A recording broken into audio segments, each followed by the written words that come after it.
Bendiciones para todos. En nombre de la Iglesia de Cristo en San Antonio de los Altos, de mi persona, Carlos León, te damos la bienvenida a este espacio de amor, de expansión, pero sobre todo de trascendencia.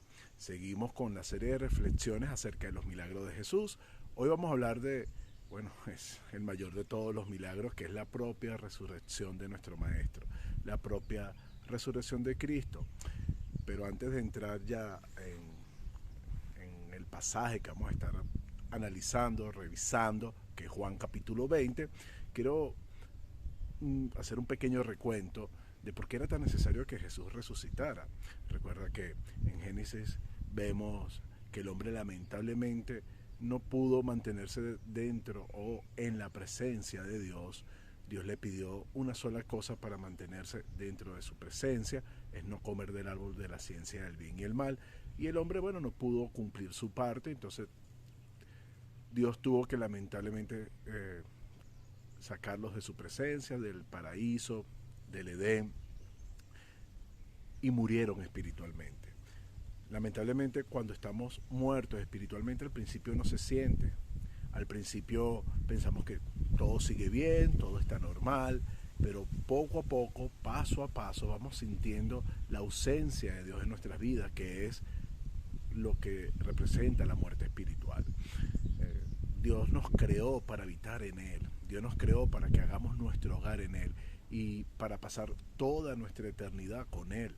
Y no cuando solamente llegamos a los cielos, sino que mientras que estamos aquí en la tierra, Él espera que la humanidad habite y viva en Él. Por supuesto, con la entrada del pecado, con la caída del hombre, la entrada del pecado, de la muerte y de Satanás a gobernar este mundo se hizo bastante imposible.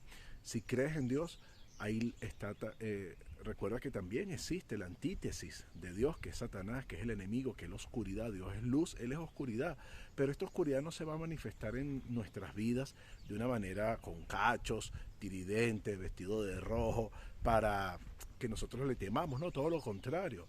Va a buscar lo que a ti te gusta, como a Eva, y va a tratar de disfrazarlo, esa tentación y eso que te puede alejar de Dios, lo va a disfrazar como algo bueno. Miren que ahorita en series vemos que se romantiza el satanismo, al mismo Lucifer, series incluso famosas. ¿Por qué?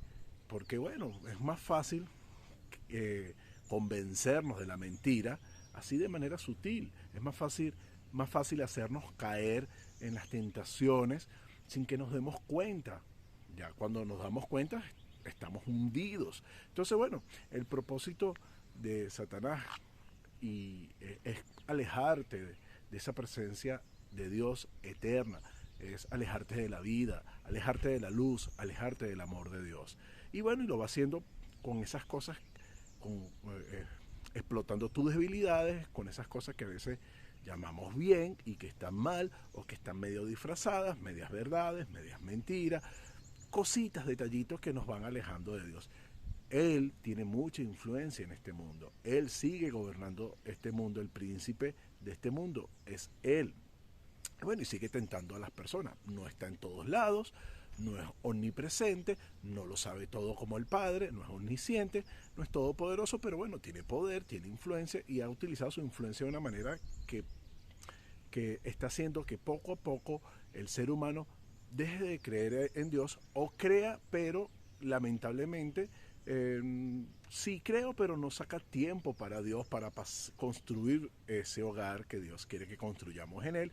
Nos ocupa mucho o nos distraemos mucho o nos distrae mucho Satanás para que no tengamos o el tiempo o el enfoque para construir esa vida espiritual que Dios desea para cada uno de nosotros y que traiga como consecuencia esa abundancia de amor, de felicidad, de luz para nosotros y para nuestros familiares. Él ha operado así desde el principio, por eso en Génesis capítulo 3, versículo 15, vemos a Dios dando la solución a este problema, porque no es sencillo. Si estando en el Edén, con solamente un mandamiento por obedecer, con solamente una sola cosa que teníamos que hacer para mantenernos en la presencia de Dios.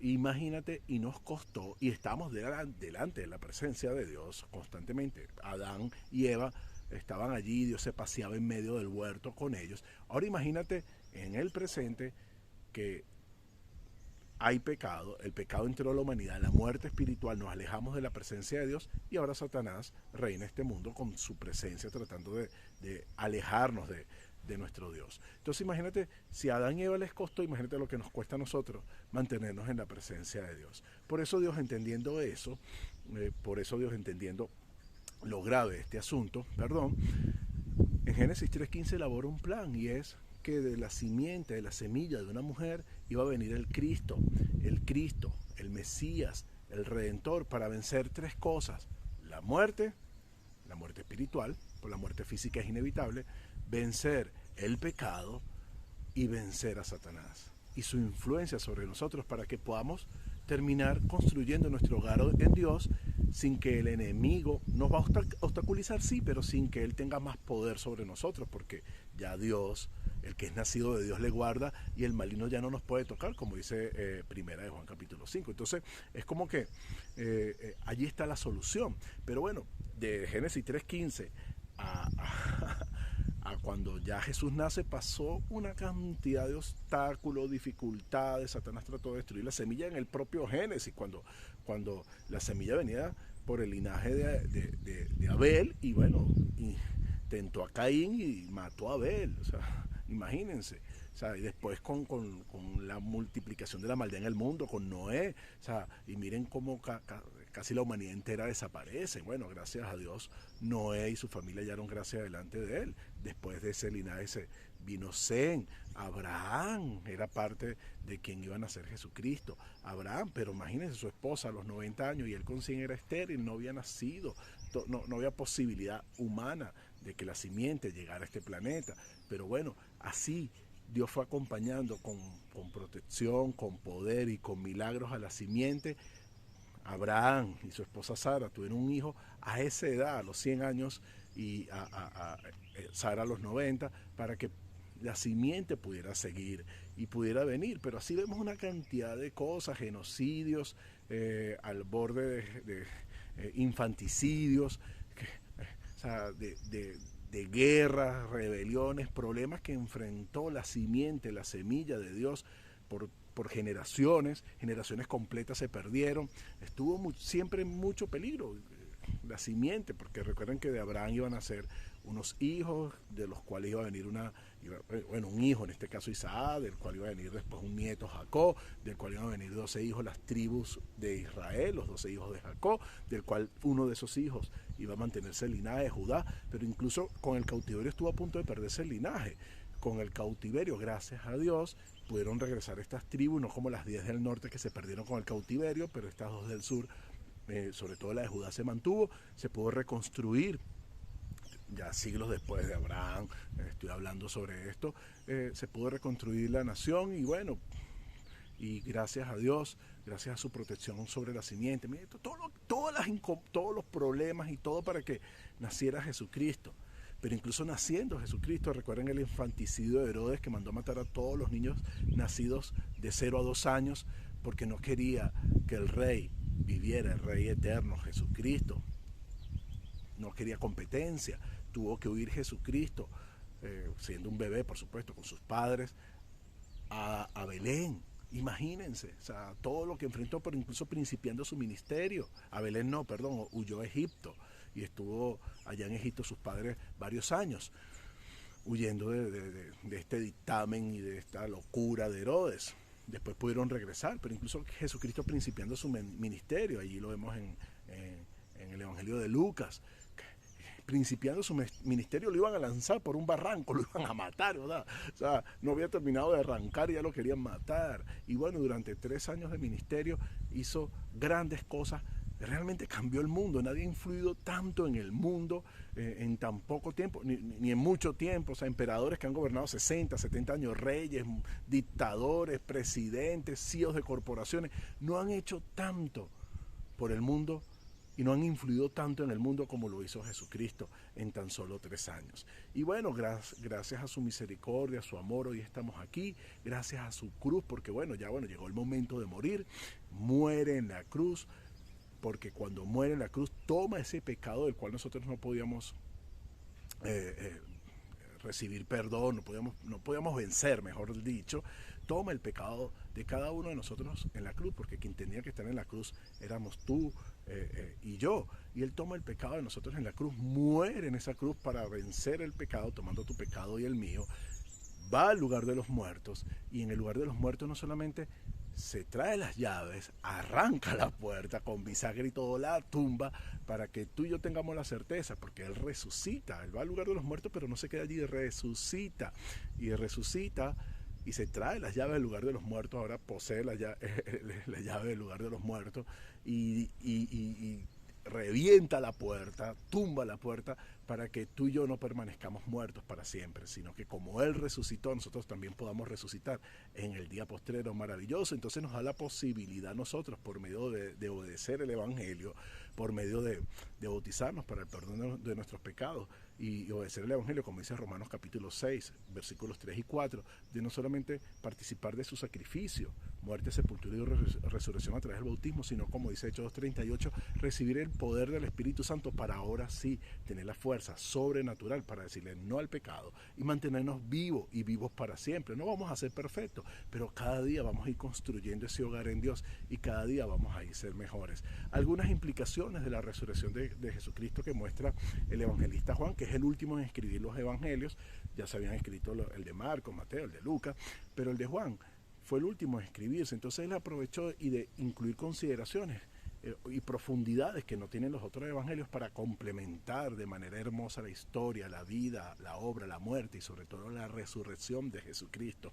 Porque lo más maravilloso de nuestra fe es que está basada en hechos, no está basado solamente en enseñanzas, está basada en hechos, y no hay mayor hecho que la vida de Jesús de una manera hermosa, maravillosa, su muerte, pero sobre todo el hecho de su resurrección.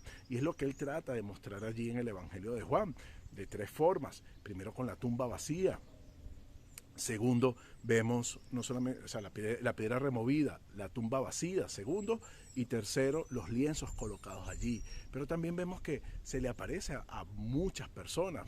Termina diciendo Corintios capítulo 15, que se le apareció a más de 500 personas una vez que resucita. Entonces vemos allí en Juan que María Magdalena, en Juan capítulo 20, va el primer día de la semana con devoción, con dolor, con tristeza a visitar la tumba de su maestro, pensando que estaba muerto, y se encuentra con la piedra removida, y lo primero que piensa, y bueno, y no está el cuerpo, lo primero que piensa, se robaron el cuerpo del maestro, y va donde los discípulos para decirle que se habían robado el cuerpo de Jesús. Ellos salen corriendo, en este caso Pedro y Juan, a ver el sepulcro vacío, pensando que se habían robado el cuerpo, pero cuando llega ven los lienzos colocados allí, ven el sudario enrollado como un capullo, y ambos, nada más con estas señales, la tumba vacía, la piedra removida y los lienzos mortorios colocados en la forma que estaban colocados, creyeron absolutamente que Cristo había resucitado. De hecho, la palabra griega que se utiliza para yacer allí, como yacían los lienzos mortorios, como que estaban colocados a lo largo, como que, claro, porque si estabas enrollado como una momia en los lienzos mortorios, ¿cómo te los quitas? Número uno. Y si te los quitas, no quedan a lo largo, como que si nunca te los hubieses quitado, y si te quitas el sudario, no queda enrollado en un lado. Entonces, cuando tanto Pedro, pero sobre todo en este caso Juan, que es el que lo narra, dice que ese fue cuando entró por segunda vez, entró la primera vez y después se quedó, o se asomó y quedó así como sorprendido, después entró y creyó. ¿Por qué él resalta eso? Incluso lo vemos en Mateo también, que los ángeles le dicen a las mujeres, entren y vean.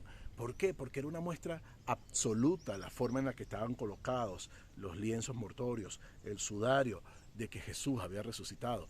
Pero también la piedra removida y la tumba vacía. No era sencillo mover una piedra, se necesitaban por lo menos 4 personas. Estaba sellada por el Imperio Romano, es decir, que te ibas a meter en un problema legal. Incluso tu vida corría peligro si rompías los sellos. Pero ¿y cómo te enfrentabas a los soldados romanos que estaban cuidando la tumba de Jesús en la noche, que habían colocado allí para que supuestamente nadie se robara el cuerpo, porque pensaban que se iban a robar el cuerpo de Jesús. Entonces, o sea, no era sencillo enfrentar a la Guardia Romana, enfrentarte a los mismísimos soldados romanos, meterte en ese problema legal, incluso de muerte, romper los sellos de la piedra, moverla, robarte el cuerpo, quitarle, y entonces te vas a robar el cuerpo y vas a quitarle los lienzos y los vas a acomodar de tal manera como que si nunca se hubiesen tocado. No, o sea, nada de eso hubiese sido posible.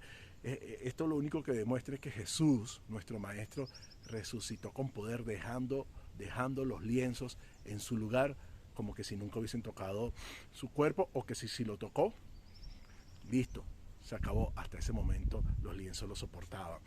La piedra removida, supuestamente por un ángel, la piedra removida, no la removieron los ángeles, o no fue removida para que Jesús saliera, porque Jesús no necesitaba que removiera la piedra para traspasar la piedra como los lienzos mortuorios. La piedra fue removida para que los testigos pudieran entrar, en este caso María, en este caso Pedro y Juan, que los vemos allí en el Evangelio de Juan, podrán ver los lienzos mortuorios colocados allí. Pero la maravilla no termina allí, el testimonio no termina allí. Y vemos la tumba vacía. O sea, estos tres hechos que llevaron a Juan definitivamente a creer, y a creer de tal forma, eso fue suficiente tanto para Juan como para Pedro, que hasta dieron la vida por Jesucristo a partir de ese momento, y pusieron su vida en peligro al hablar de la resurrección. No necesitaron nada más para creer que Jesucristo había resucitado. De hecho, bueno, vemos a María Magdalena más adelante llorando todavía en la tumba, le costaba creer. Los ángeles le dicen que por qué llora, dos ángeles que estaban allí en la tumba. ¿Por qué llora? Y dicen, ¿dónde pusieron el cuerpo de mi maestro? El mismo Jesucristo se le aparece y le dice a María Magdalena que ¿por qué llora? Entonces, ¿qué le pasaba? Entonces, ella confunde a Jesucristo con un jardinero. Cuando estamos llenos de dolor, absortos en nuestro dolor, muchas veces no vemos el milagro, no vemos a Jesús, no vemos el milagro que quiere hacer en nuestra vida, o el milagro que ya ha hecho en nuestra vida, porque estamos encerrados en nuestro dolor. A veces puede ser por los juicios, como el caso de los judíos o de los fariseos. En este caso, por sus juicios no vieron la gloria de Jesús, no lo vieron como debieron haberlo visto. En este caso, María no lo vio, pero fue por causa de su dolor, hasta que Jesús la llamó por su nombre y lo reconoció como Dios.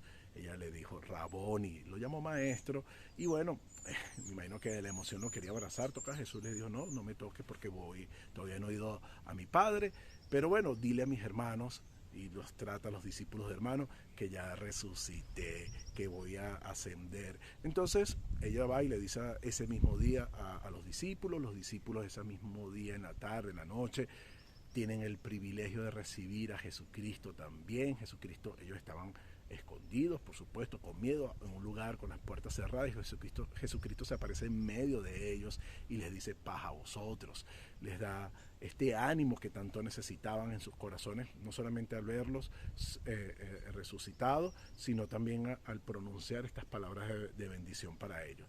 Ahora, no estaba Tomás. Cuando los discípulos le cuentan a Tomás, Tomás dijo, bueno, no, yo no creo, para creer tengo que ver, tengo que tocar. Jesucristo en ese momento le había dicho a sus discípulos, mira, vean mis heridas, aquí estoy mostrando las señales de su muerte. O sea, era él resucitado, el cordero inmolado mostrando sus heridas. Pero Tomás, como no estuvo, no creyó, y ese es el problema de no congregarnos, de no ir a la iglesia. Hay mucha gente que no quiere congregarse, no quiere ir a las iglesias, no tiene ganas, porque, bueno, no prefiere hacer otras cosas los domingos. Yo sé que los domingos son sabrosos para algunas cosas, pero hazlas antes o después. Nosotros aquí en San Antonio, si te encuentras cerca de nuestra ciudad, te invitamos a venir todos los domingos de 10 a 11 y media de la mañana, solamente 1 hora y media, pero 1 hora y media donde te vamos a tratar, te garantizo, con muchísimo amor, te vamos a hacer sentir en familia, en casa, pero lo más importante es que vas a recibir esa fuerza espiritual, porque nosotros no solo necesitamos, tenemos necesidades del cuerpo, también tenemos necesidades del alma. Entonces, las necesidades del alma solo las puedes cubrir Dios, y el congregarte es una de los alimentos poderosos que necesita nuestra alma. Por no estar en la asamblea, por no estarse congregando, Tomás allí seguía incrédulo, porque el no congregarte hace que te cueste creer, el no estar allí en comunión. La comunión es muy importante. Recuerden que somos seres sociales, recuerden que somos creados como seres sociales, necesitamos pasar tiempo unos con otros. Entonces, bueno, Tomás dijo que si no veía, no creía. Entonces, bueno, pero Dios le dio la oportunidad a Tomás de volver. Bueno, Dios te da la oportunidad de ser parte de una comunidad, ser parte de una comunidad cristiana que pueda sumarte y tú sumarle a esa comunidad. Jesús regresó, Tomás tuvo la oportunidad de volver y de ver a Jesús. Y en ese momento en que Tomás tuvo la oportunidad de volver y ver a Jesús, Jesús le dice, se vuelve a aparecer a la semana, otra vez primer día de la semana, para los que tengan duda de que si es primer día de la semana o es séptimo día, otra vez primer día de la semana. Y ahí vemos a Jesús diciéndole a Tomás, mira, aquí estoy, baja a vosotros otra vez, le da la bendición, mete tus dedos aquí, mete tu mano en mis heridas. Mire, los hechos de nuestra fe, del cristianismo, no es para que estén ocultos. Cristo no tiene nada que ocultar. Puedes investigar, puedes indagar, puedes escrutar todo lo que deseas, porque la única conclusión a la que vas a llegar es que Jesús es real, que el cristianismo es real, que los hechos que se basan en nuestra fe son reales, que la Biblia no es un libro teórico religioso. La Biblia es un libro de hechos, es un manual de vida, pero basado en hechos históricos, en acontecimientos que cambiaron el curso de la historia. Entonces vemos a Jesucristo ahí, mira, sin problema, indaga, investiga. Igual te invitamos, tienes dudas del cristianismo, no te quedes con las dudas, indaga, investiga. Y si tienes la disposición, tranquilo, con verdadero criterio, vas a llegar a la conclusión que tienes que llegar. Vas a llegar a la conclusión que tienes que llegar.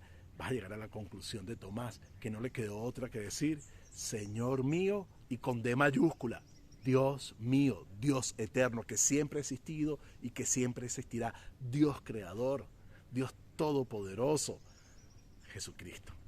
Esa gran confesión a Jesucristo.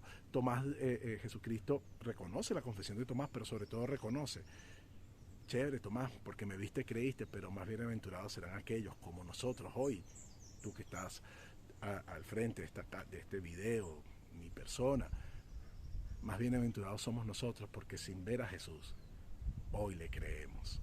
Y Juan termina diciendo, mira, se hicieron muchísimas cosas, hubo muchos más eventos, hay mucha más evidencia de la vida, obra, de la muerte y la resurrección de Cristo, que si se escribiera, termina diciendo por allá al final del capítulo 21, mira, no cabrían en el mundo los libros para tanta evidencia que hay sobre la vida, obra y muerte y resurrección de nuestro gran Maestro, de nuestro gran Jesucristo, pero las que se escribieron, volvemos al final del capítulo 20, se escribieron para que tú y yo creamos que Jesús es el Cristo, el Mesías, el Salvador, y para que creyendo tengamos vida en su nombre, porque para eso vino Cristo, para esa muerte que llegó al mundo y que acabó con nosotros, con nuestra relación con Dios, ya queda en el pasado y a partir de hoy tengamos vida, pero una verdadera vida, vida abundante, vida en Dios, vida sobre todo para siempre.